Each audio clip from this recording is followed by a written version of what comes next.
Baik, perkenalkan, nama lengkap saya Margareta Rueng, Prodi Administrasi Bisnis kelas 1C, NIM 21030201110. Pada kesempatan ini saya akan menjelaskan sebuah buku yang telah saya review dengan judul buku The of Study Sociology yang ditulis oleh Heber Spener. Buku ini ditulis atas dorongan teman Heber Spener dari Amerika Serikat, yaitu Profesor Hyomas, sekitar 2 tahun di Inggris dengan membuat pengaturan untuk seri ilmiah internasional. Dan mereka selalu membuat ini dengan kerja dan waktu yang sangat lama sehingga berhasil dan diselenggarakannya. Yang dimodifikasi bahan yang harus memberikan ide dan menyarankan perwujudan kepada beberapa kolaborasi yang cocok. Seperti yang diharapkan, sulit untuk menemukan satu dalam segala hal yang cocok. Dan akhirnya, mereka melakukan tugas itu sendiri. Setelah berkomitmen demikian, terpikirlah oleh Heber Spener sebagai yang diinginkan bahwa alih-alih menulis volume hanya untuk semi ilmiah internasional, dan mereka mempersiapkan untuk edisi sebelumnya dalam bentuk serial, baik di sini maupun di Amerika Serikat, berdasarkan gagasan pengaturan yang dibuat dengan tinjauan kontemporer. Dalam buku ini juga akan menjelaskan beberapa hal. Yang pertama tentang bab 1, yaitu kebutuhan kita akan hal itu. Di sini akan menjelaskan bagaimana orang-orang yang terpelajar permohonan mereka yang lama untuk pengeluaran tentang berlebihnya bahwa baik untuk berdagang, meraih terus didesak dengan keyakinan penuh dan kesecukupannya. Hampir tidak ada penurunan yang dapat diamati dalam kekeliruan bahwa apapun yang memberi pekerjaan itu bermanfaat, tanpa memperhatikan nilai untuk tujuan tersembunyi dari apa yang diharapkan oleh kerja. Mempertimbangkan betapa melimpahnya bukti bahwa sifat manusia sulit untuk disimulasi, bahwa metode yang tampaknya paling rasional mengecewakan harapan, dan bahwa hasil untuk seringkali muncul dari kursus dan menuntut aksi hal tidak praktis, bahwa sifat individu manusia menunjukkan kepada kita anomali yang mengejutkan. Sifat manusia itu bergantung pada diri mereka sendiri-sendiri. Yang kedua, kita akan mempelajari atau menjelaskan tentang apa yang dimaksud dengan ilmu sosial.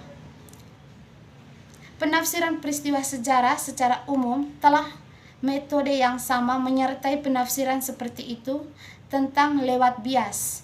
Bias yaitu bagaimana cara dan memang hidup lebih dari lama mereka.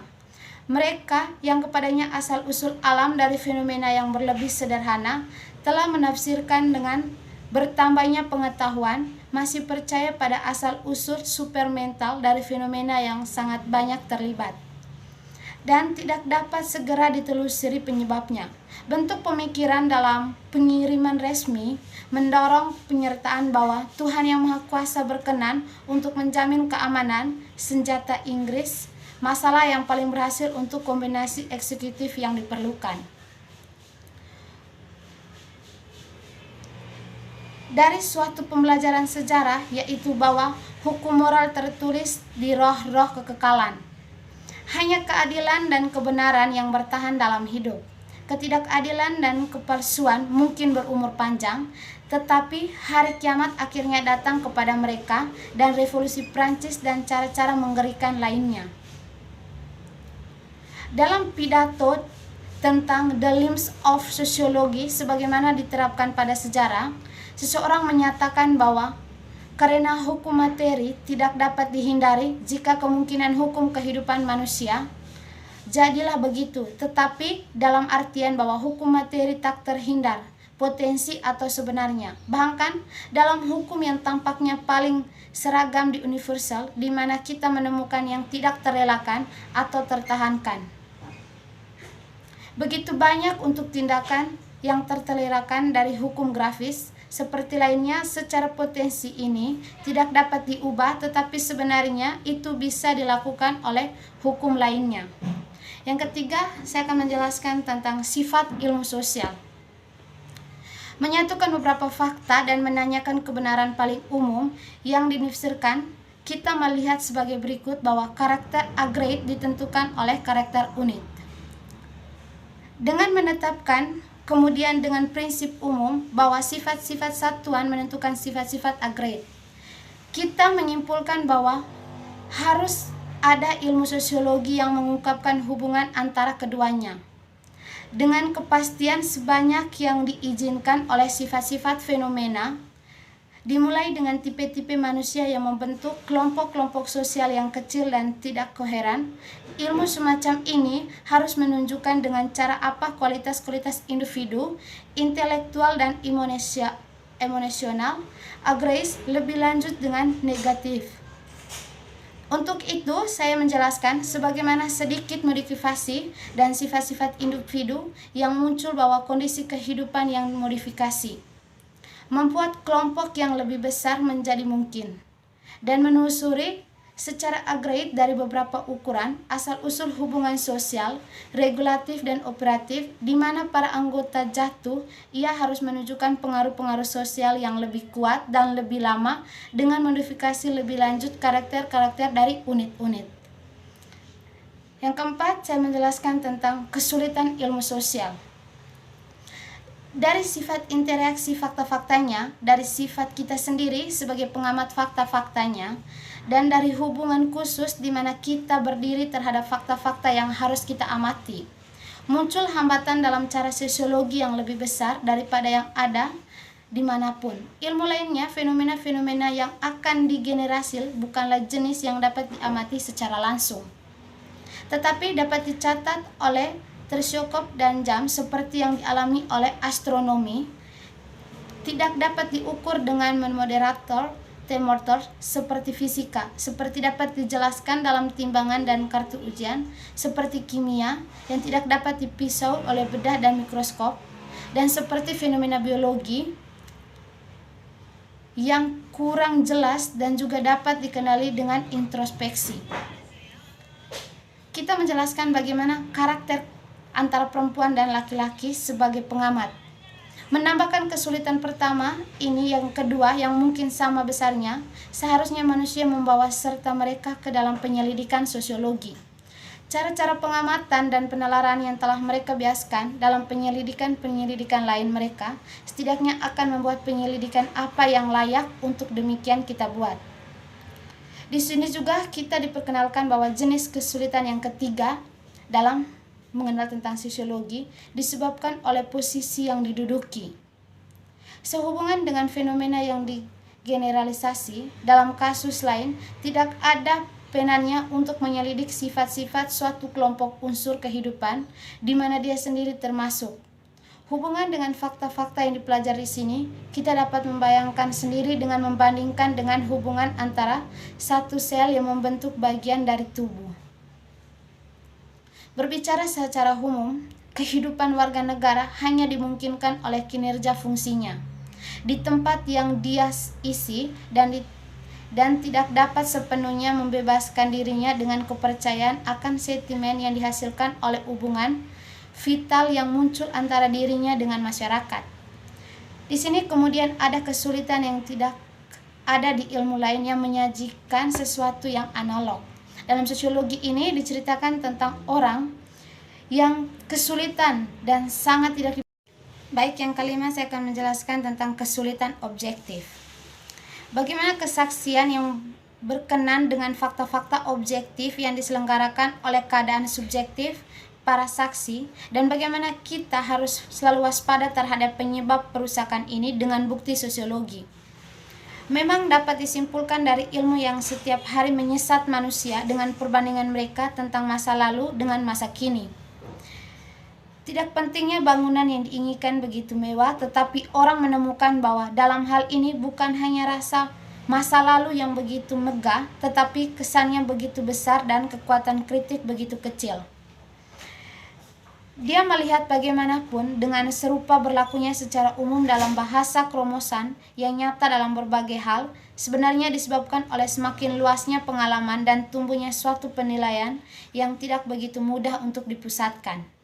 Oleh karena itu, banyak saksi mungkin mendapat kesan bahwa sedang terjadi perubahan kebalikan dari apa yang sebenarnya terjadi. Seperti kita lihat misalnya pada gagasan saat ini setiap zaman bahwa ukuran dan kekuatan ras telah berkurang.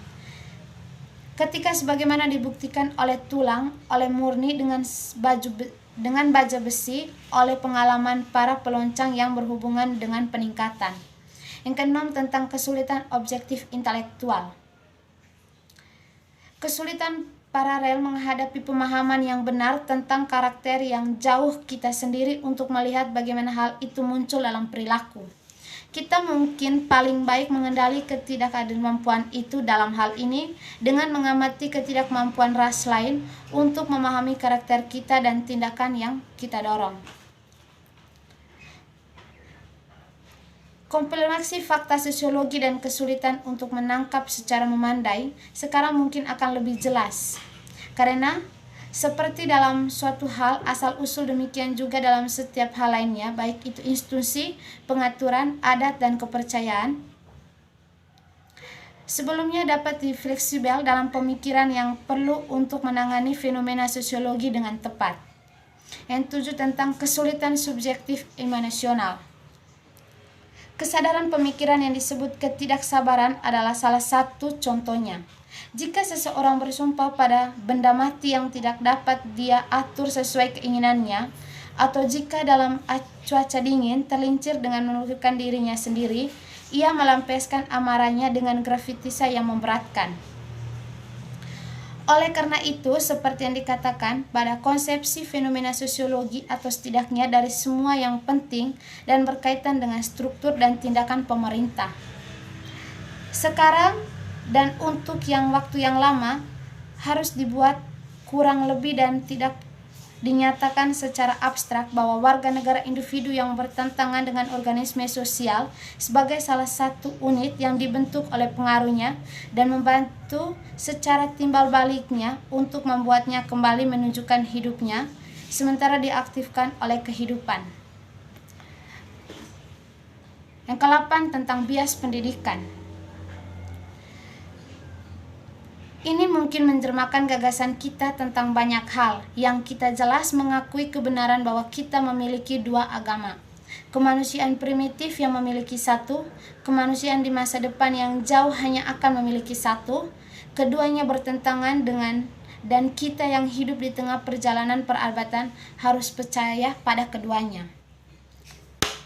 Kritik yang mungkin dapat disampaikan dalam bias pendidikan adalah judul yang terlalu komprehensif untuk hidup cukup dapat dibenarkan. Sebenarnya ada sedikit jika ada beberapa jenis bias yang sebagaimana besar atau ukuran tertentu disebabkan oleh pendidikan.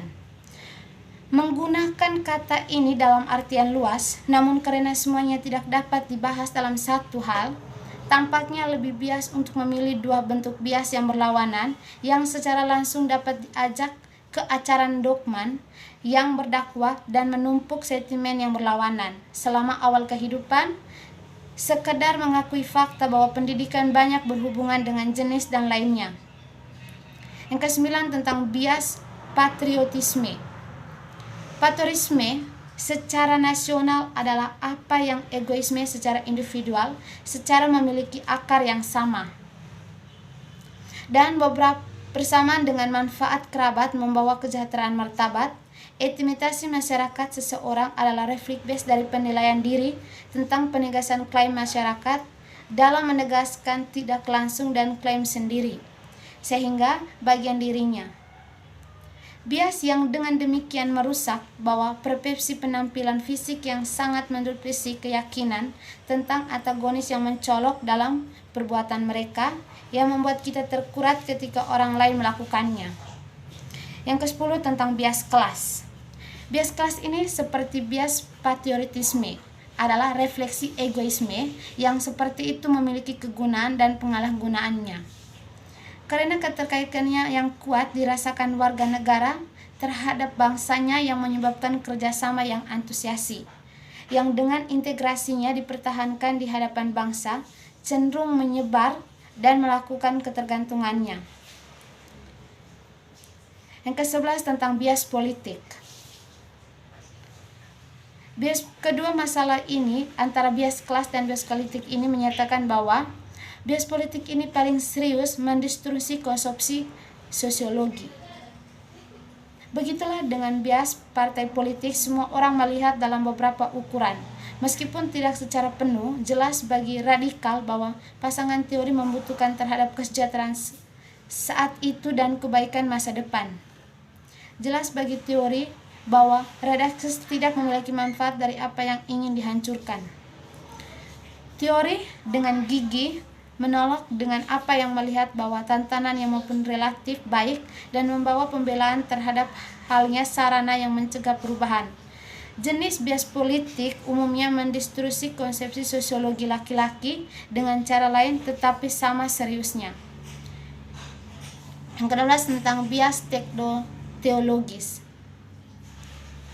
Sistem teologis dogmatis dan dengan sentimen-sentimen yang berkumpul di sekitarnya menjadi halangan jalan ilmu sosial. Karena simpati yang ditarik ke satu kredo dan antipati kolektif yang dibangkitkan oleh kredo lain modifikasi interpretasi semua fakta yang terkait.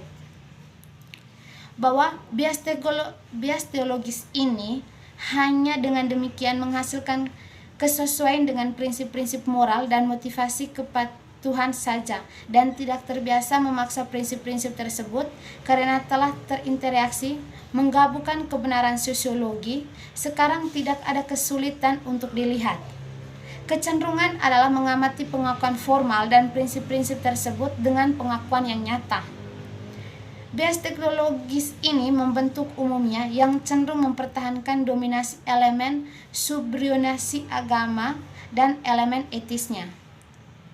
Cenderung untuk mengukur tindakan berdasarkan kesesuaian formalnya dengan krode daripada kesesuaian interaksinya dengan kesejahteraan manusia adalah tidak menguntungkan untuk estimasi nilai dan pengaturan sosial yang dibuat dengan menelusuri hasil. Yang ke-13 belajar tentang disiplin. Setiap jenis disiplin mental selain efek langsungnya pada fakultas dan dimainkan memiliki efek tidak langsung terhadap fakultas yang tidak dimainkan. Lanjut belajar tentang persiapan dalam ideologi. Sekali kita beralih pada pengaruh yang tidak langsung, maka diberikanlah biologi pada sosiologi dengan menyediakan dengan konsepsi rasional tentang perkembangan dan organisasi sosial. Yang ke-14 belajar tentang persiapan dan fisiologi. Mengikuti seperti itu sebagaimana perubahan yang mungkin akan terjadi di masa depan. Sementara itu kita harus mengingat ciri-ciri kecerdasan dan perasaan yang membedakan antara wanita untuk mencatat sebagai faktor yang fenomenal sosial. Yang terakhir tentang kesimpulan.